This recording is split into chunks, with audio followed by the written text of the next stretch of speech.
Good evening, good Yantov, Shana Tova.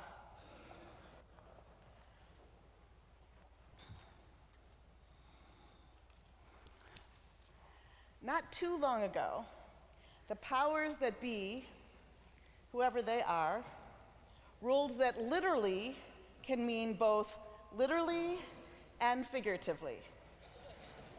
So now, when someone uses literally, we literally have no idea what they're talking about.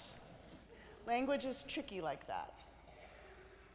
Similarly, the High Holy Day liturgy is full of ideas and images, some of them meant to be taken literally, and some of them meant to be taken the other literally, as in figuratively. It's a challenge to decode the terms, and then when we do, we might find that even images meant to be taken as metaphors are confusing and/or problematic. Arguably, the most essential metaphor of the season is also the most troubling. We speak of God as a ruler with the power and the authority to determine who will live and who will die, who will or who won't be written in the book of life. Even as a metaphor, the idea is wrought and poses a quandary. We can suspend disbelief. We can be happy we don't understand Hebrew. We can count light bulbs, it's an age-old tradition. Or we can otherwise distract ourselves. But the whole thing is a bit much. Honestly, it's a wonder you are here tonight. But it's really good to see you. We're happy you are here. Let's start with something you may understand instinctively. We are not expected, nor were we ever expected, to take the book of life image literally. We might remind ourselves that the words of our prayer book are poetry. They reflect the lived experience of our ancestors. Today we can accept these words, the book of life, God as judge, as we would an inheritance. Instead of demanding, am I really supposed to believe this? We can ask gently, expansively, where is this prayer trying to take me? I would like to share with you the opening pages of one of the best books Rabbi Bisno and I read in 5779. It's a children's book called We Are in a Book, and it was written by Mo Willens. Anyone know this book? It's awesome. All right. I know only the people in the front row can see. I'm only going to read a page. This is Piggy. We are in a book, he says to Elephant. We are in a book? That is so cool. This conversation takes place slowly, and then all of a sudden, Piggy and Elephant realize that they are in a book.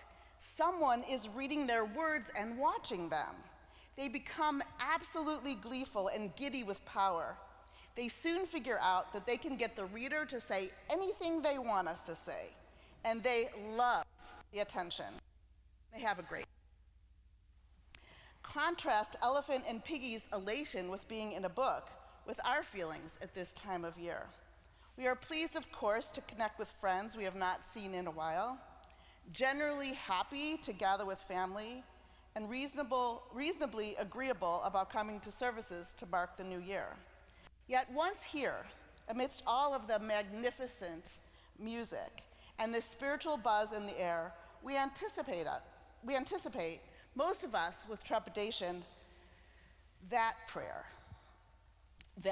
about being inscribed in the book of life, that prayer which begins, Una Tana Tokaf Kedushat Hayom, let us proclaim the holiness of this day, and continues with, Rosh Hashanah Yikatevun Uvyom Tzom Kippur Yichatemum. On Rosh Hashanah it is written, on the fast of Yom Kippur it is sealed. How many will pass away from this world? How many will be born into it? Who will live and who will die? We so desperately want to be written into the book of life, but fear that we or someone we love will not be. I will always remember dear Jacoba Lazarus, a member of the congregation I served in Kansas City, who was afraid to leave her house, literally, in the 10 days of repentance between Rosh Hashanah and Yom Kippur. Jacoba steadfastly believed that her life hung in the balance and that perhaps God would not write her into the book of life for the next year. She just could not imagine the book of life as metaphor, and she suffered because of it. Rabbi David Evan Marcus points to the Unatana Tokef as the prayer that drove him away from Judaism for many years. He reveals a younger me heard book of life and a sharp-penciled auditor from the IRS, the Israelite Retribution Service. Not exactly a source of blessing, so he dropped out. He explains, when I was a child, but old enough to think deeply about words, the book of life evoked in me more fear than love, more reward and punishment than learning and becoming, more judgment than judgment, more reproach than redemption. So I ran from God and Judaism. It would be years until I returned. Many of us, too, recoil at or categorically reject the concept, even as a metaphor, that God writes us in the book of life, that we have no agency, that everything is determined by fate. What happens, though, when we ask ourselves, where can this prayer, this image, take us? We will admit, because it is undeniably true, that we do not have control over everything. God forbid, a bullet, a car that speeds through an intersection we are crossing, a sudden stroke or heart attack, or a disappointing and unwelcome medical test result. Any of these contradicts the notion that we have complete control. Most of the time, however, it is true that we have a lot of control. We can change and grow, and we come here to this place on this night to remind ourselves of that. In the fall season, as the trees shed the leaves they do not need in winter, we see before us the opportunity to release what doesn't serve us. And we can move into what comes next with an open heart and an open mind. Like Piggy and Elephant, we too are in a book. Their book is called We Are in a Book, and it was written by Mo Willens. Our books are called The Book of Life, and we write them ourselves. I wonder how many of us have made changes in what we say or do or eat, how we spend time, money, or attention, only to revert back to the same old, same old. Rabbi Marcus, the one who imagined God as an auditor from the IRS, revealed a time he had a deeply spiritual experience. He wrote, "At last, I knew what's important, not the autopilot habits, annoyances, negative self-talk, and schmutz that filled so much of my day. What I experienced cleared it all away, like the sun outshining a candle. I was a new man. I'd seen the light." How long do you think it lasted? One day. This is why we need the metaphors of Rosh Hashanah and Yom Kippur, the book of life especially. They are powerful stimuli for change. The ancient rabbis who gave us Unatana Tokef more than 1,000 years ago used the metaphor of God as a judge because it worked for them. It was their daily experience to be at the mercy of a ruler with complete power over them. The liturgy they then created is clear. People are judged, God is the judge. This metaphor has lasted so long because at its core it works. Who among us doesn't think that we need to be held accountable for our behavior? We all believe that. So then if we agree with the essence of the prayer, but get stuck at the God is judge part, where can Unatana Tokef take us? A contemporary understanding of this prayer leads us directly to these truths. Human beings must be introspective. We're obligated to take responsibility for our actions, and we are the only ones with the power and authority to change what needs to be changed within ourselves. I think of these holy days as a gift. Without Rosh Hashanah and Yom Kippur and the days in between, we might get too comfortable or too busy to make time for this sacred and necessary work.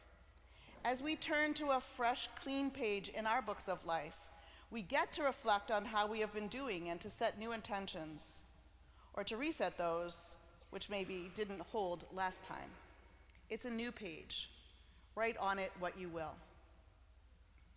These holy days are an annual gift from our tradition, and a gift for an entire lifetime, but not forever.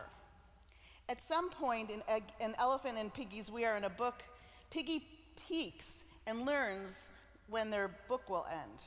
He tells Elephant, who is aghast. Ends? The book ends? Yes, all books end. You and I, we don't get a peek. And yet we act as if we have all the time in the world. On these high holy days, we acknowledge that we do not have all the time in the world, despite what the US Post Office or anyone else who makes us wait in line or on hold would like us to believe. Rabbi Elliot Cosgrove offers, if I don't know what the future holds for my family and friends, my colleagues and companions, then how shall I spend the year ahead? Will I fill my relationships with love and understanding, with patience and forgiveness?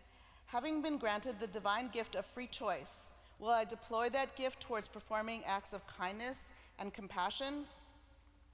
God forbid I should arrive at next year filled with regret that I didn't say what needed to be said, forgive what should have been forgiven, and love according to the capacity of my being. The fleeting nature of the human condition is a constant reminder that now is the time to be my best self. Time is precious. It is not a given. Thus our theme for this year, V'im lo akshav ematai, if not now, when?